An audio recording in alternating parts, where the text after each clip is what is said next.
I think to be a chef, you have to be a little crazy. To own a restaurant, you've got to be insane. You've got to be insane. Clearly I am, and I want to delve back into it. I'm Delia Colon, and this is The Zest. Citrus, seafood, Spanish flavor, and Southern charm. The Zest celebrates cuisine and community in the Sunshine State. Today, the love languages of food. If you have ever wanted to work in the food industry, maybe in a high-end restaurant or as a TV food host or maybe even a private chef, then this conversation is for you because I'm talking to someone who has done all of those jobs and more in his young career, the amazing St. Pete native Chef Terrell Manning. He gets into his culinary journey, and then since Valentine's Day is upon us, we had to ask him about his book, The Love Languages of Food. I met up with Chef Manning at a co-working space in Tampa, so if you hear a little bit of chatter or maybe even somebody making coffee in the background, that's what's going on there. But this is such a great conversation. We have so much to learn from him, and he is just getting started.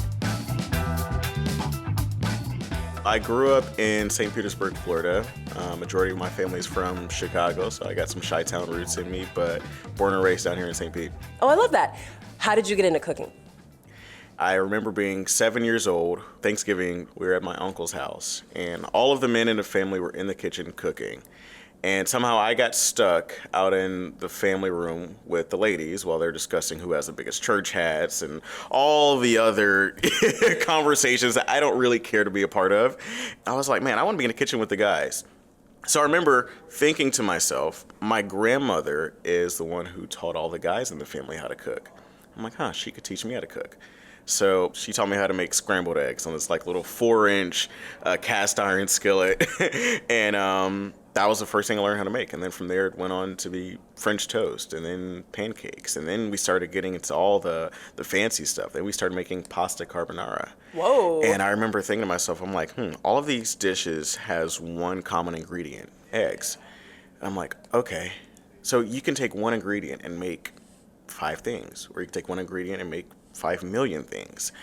And so then that's when I really started to get interested in, really this art form of cooking and taking one thing and turning it into something 10 times better. Yeah. Was there a point when you said, first of all, it's pretty unusual that the men were all in the kitchen cooking and the women were in the living room talking about church hats. Right. Wow. Yeah. Okay. So was there a point when you said, I want to become a chef? Do you remember a specific point, or was it just kind of an evolution? It was an evolution. So from that point of making the scrambled eggs, me and my grandmother, we would watch MasterChef and MasterChef Junior and the different kids cooking competitions and stuff like that. And I remember thinking to myself, I'm ultra competitive. I remember thinking to myself, I'm better than these kids. Okay, can I ask what year you were born? 96. But I never thought of myself as being restaurant material, or professional, as a professional chef. But as a home cook, I'm like, I can do better than these guys. Why do you think that is? I think just because if you don't delve into it, it's like learning how to ice skate. I went ice skating yesterday for the first time and, almost, busted my bum a couple of times. But it's like once you get the hang of it and once you actually start doing it, okay, I can do this. I just decided to try it out in the form of, working in hotels and, going to the chef and saying, hey, I would love to try to work in the kitchen. And that chef at the time said, no, I would never do that. He's like, you don't have any experience and blah, blah, blah. So I went to a competitor's hotel and knew a guy who was over the banquet program over there. And Chef Andrew gave me a chance. And basically I got a 2-day stage. Okay. Stage is basically like a tryout for chefs. It's like an unpaid internship? Yes. Okay. Yes. But not really, because internship, you've got plenty of chances of screwing up. You have 2 days. Right. So, and that's pretty long. Usually you just get one shift. So I had 2 days to prove myself. It's what hotel was it? Don Cesar. Oh. Yeah, Don Cesar. So that's where I got my culinary start, professionally. That's pretty good. So he gave me a 2-day stage. First day, didn't do good at all. What did you have to do? I remember having to try to put diamond marks on chicken breast, and I obliterated it. Like, it was bad. That is totally Don Cesar material. It was bad. And what made it even worse is, like, I screwed up a few things that day, and it was the employee food. It wasn't like, for this like big elaborate event. They're putting diamond marks on the employee food. Yeah. Like the family dinner. Exactly. Wow. So they put me in charge of that, and he was like, this isn't how I want it, blah, blah, blah. I got cursed out for I don't know how long. Anyway, so we get to the second day. It's like the second day, and I'm just knowing that, like, I don't even know why I showed up on the second day. I'm like, I just know I'm on the chopping block. Like, I'm not going to be able to work here. I remember he came to me, and he said, Terrell, he said, I like you. And I like your work ethic. He said, the fact that you're trying something that you've never done before is amazing. I respect it. He said, and if you stay here, I'll give you a job, I'll teach you, but you have to come ready to learn every day. It's like, it's gonna be tough, it's gonna be difficult, but I will teach you as long as you put in the effort to learn. I was like, sold. So I showed up every day with a notebook and pen in my breast pocket and just like writing down everything. Okay, potatoes get cut in 1/4 inches, just like the most minuscule things. I was writing down and taking notes, and also taking mental notes along the way. It was a lot of work. No money, by the way. How much are they paying you for this? Probably like $10 an hour or some garbage like that. Is that pretty typical? It was then. You can't get away with it Well, as much now. How long ago was that? 9 years ago, Okay. somewhere around there. Yeah. But I just remember, like, all of the lessons that I got, a lot of them didn't have anything to do with a specific dish. A lot of them had to do with my journey as a chef. What are some of the lessons that you learned during your time at the Don Cesar? The difference between a cook and a chef. When I started, I was more or less a banquet prep cook. And then during slow season for banquets, I got moved up to being a line cook in one of the more prominent restaurants. And so that's really where I started to learn a lot about the restaurant life. So, working, the line as a line cook, totally different from being a chef. And I had guys who thoroughly cared about my involvement as a chef, because even though like I wasn't as good as the other cooks that were there, I took it seriously. I showed up early every day. Like, I volunteered to work every single holiday. Anytime there was an opportunity to work a double shift, I did it. Anytime there was an opportunity to learn a new menu or how to do a menu or do a special dish, I was always volunteering to do it because I wanted to learn as much as I could, as fast as I could. I knew very quickly after starting there that I wanted this to be my career, like this was my passion. I felt it the first day. What did you feel? Because I've worked in restaurants and I did not feel that. So even getting yelled at and cursed out at, I enjoyed it because it meant I was growing. I mean, I was learning something. And it truly meant that these guys actually gave a care about my involvement. And I remember Chef Andrew one day, he was like, Terrell, I'm not yelling at you just because I want to yell at you. I'm yelling at you because I want you to get better. And that's always stuck with me. I'm like, okay, so he truly cares about my involvement from just being, a little $10 an hour cook to having a legacy as a chef. What would you say is the difference between a cook and a chef? A cook executes the recipes that the chef develops. A cook doesn't have merely the stress that the chef has. At least not from a job standpoint. Like, cooks still have, family issues and financial issues, things that we all have on a day-to-day basis. But a chef has the stress from work, right? A chef has to worry about, missing out on time with his family and still, getting barked at from the owners or upper level management, making sure that he's keeping up with the trends and the times, and, the accounting's got to get done, the food costs, the labor costs, finding new cooks, finding new sous chefs. There's 3,000 things going on in the mind of a chef. And I think if I were to put it into a culinary perspective, right? When a line cook goes to sleep at night and they have a nightmare, it's typically a printer with tickets, table 22, table 63, fire this, fire that. When a chef goes to sleep, he thinks about all of the numbers that he's got to hit.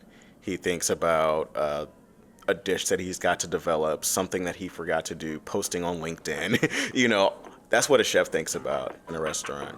Okay. Yeah. That makes sense. Yeah. Chef has a lot more responsibility. For sure. Okay.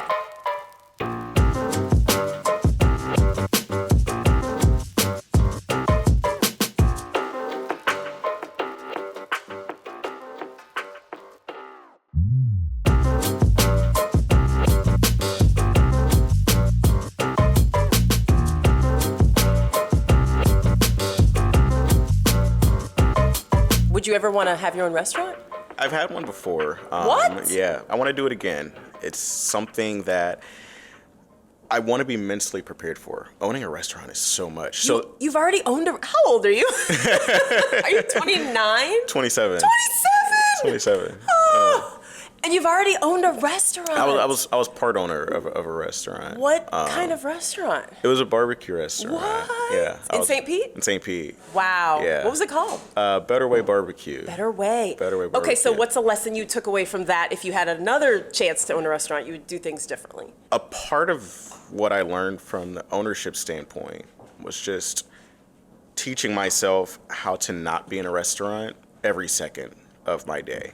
So I would put in, better structures, better placement to make sure that I'm still able to have a family life, and so that my entire life isn't dedicated just to the restaurant. Gotcha. Because you've got an 8-year-old I got an daughter, 8-year-old, you said. or princess, if you ask Princess, yes.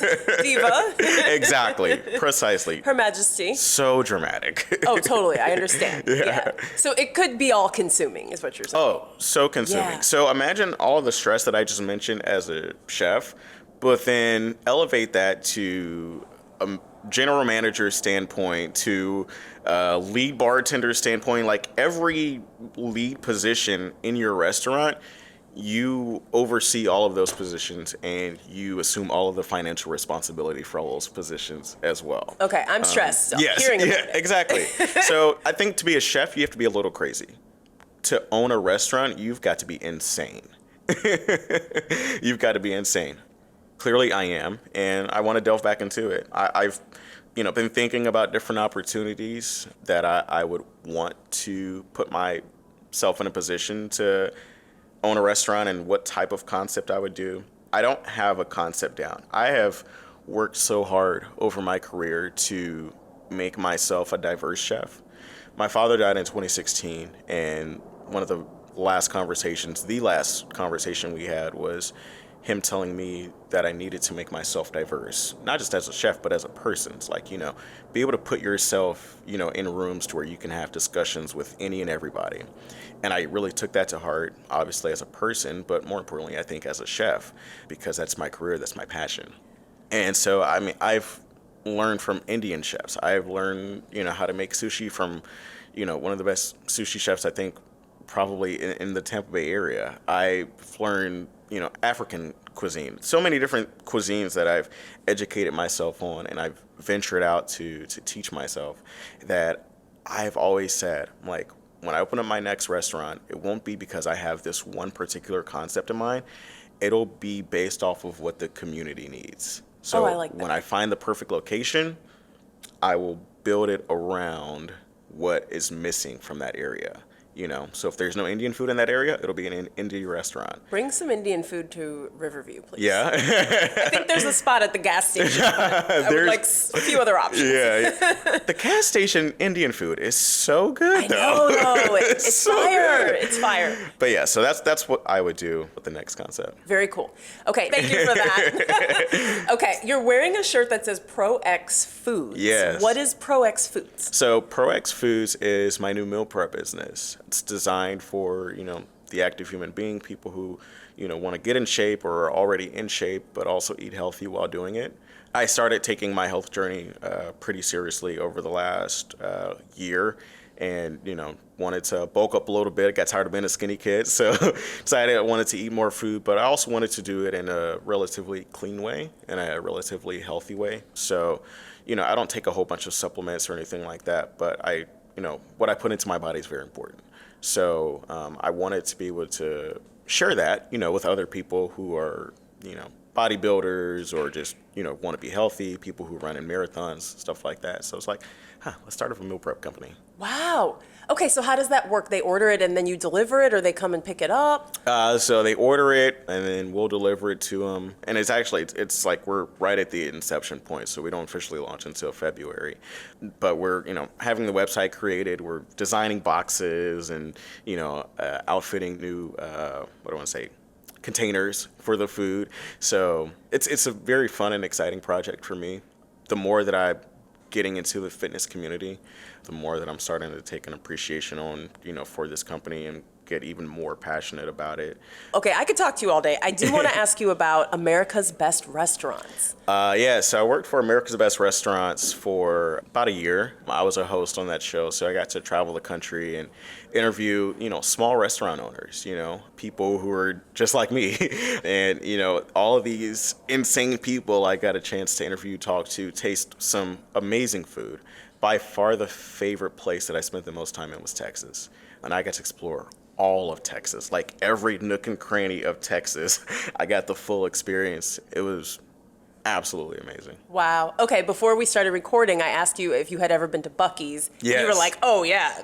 If you were driving through Texas, you've been to Buc-ee's. There's Buc-ee's on every corner, every exit. There's a Buc-ee's. I've had every sandwich that they have. I bought cowboy hats. I bought boots. I bought everything in Buc-ee's. It's like a Walmart, basically. Yeah, Walmart with gas. Yes, exactly. Is there anything that all of the best restaurants have in common?